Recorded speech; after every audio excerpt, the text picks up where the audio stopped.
सीमा हैदर, 4 बच्चे, उम्र 27 साल है। 5वीं पास होने के बाद भी फर्राटेदार इंग्लिश बोलना, कंप्यूटर चलाने की बहुत अच्छी नॉलेज होना, 5 पासपोर्ट होना, 3 मोबाइल फ़ोन का होना, सिम कार्ड का पाया जाना, पाकिस्तान से दुबई, दुबई से नेपाल, नेपाल से भारत, चुपके से गलत तरीके से आ जाना और फिर नेपाल से भारत में दाखिल होने के बाद तुरंत साड़ी पहन लेना, नमस्ते, अभिवादन, सादगी और भारतीय परिवेश में ढल जाना, फर्राटेदार हिंदी बोलना, अंग्रेज़ी बोलना, उर्दू का एक लफ्ज़ भी ज़बान पर नहीं आने देना।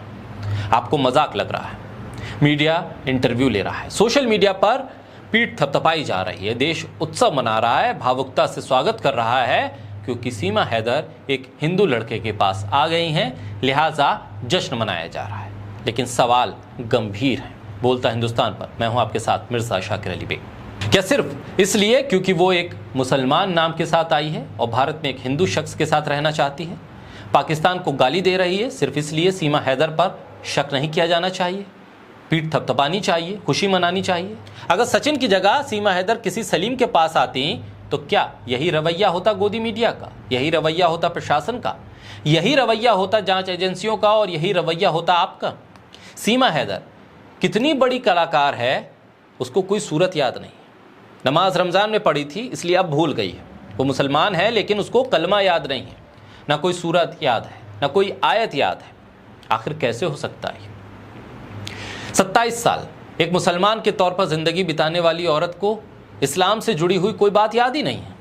पति प्यार नहीं करता है, लेकिन फिर भी 12 लाख का ज़मीन बेचकर वो भारत आ गई। इतनी सुरक्षा व्यवस्था के बावजूद हमारी सुरक्षा एजेंसियों की आंखों में धूल झोंक कर भारत कैसे आ गई? हमारी सुरक्षा व्यवस्था पर सवालिया निशान खड़े हो रहे हैं। सचिन और सीमा हैदर से कड़ाई से पूछताछ होनी चाहिए। हिंदू मुसलमान और नफरत से ऊपर उठकर एक बार सोचिए, सचिन और सीमा हैदर की क्या मंसूबे हैं?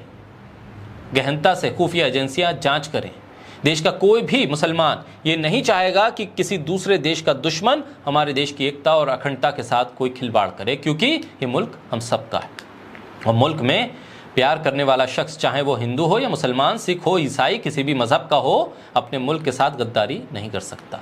लेकिन ये किस तरह का फेलियर है देश के लिए, सुरक्षा एजेंसियों के लिए, सरकार के लिए, NIA के लिए, सेना के लिए, रॉ के लिए, CBI के लिए? आखिर भारत में कोई ऐसे कैसे आ सकता है और उसके आने पर जश्न कैसे मनाया जा सकता है? कैसे मीडिया अपनी जिम्मेदारी भूल रहा है?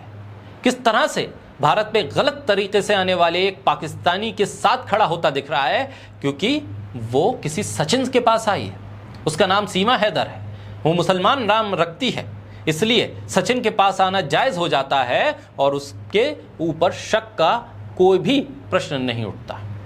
ज्योति मौर्य, आपको याद होगा, ज्योति मौर्य को इसलिए ही गाली दी जा रही थी क्योंकि उसने अपने पति को छोड़ दिया। वहीं दूसरी तरफ पाकिस्तान से आई सीमा हैदर के नाम पर मोहब्बत की दुहाई दी जा रही है, जबकि सीमा भी अपने पति को छोड़कर आई है।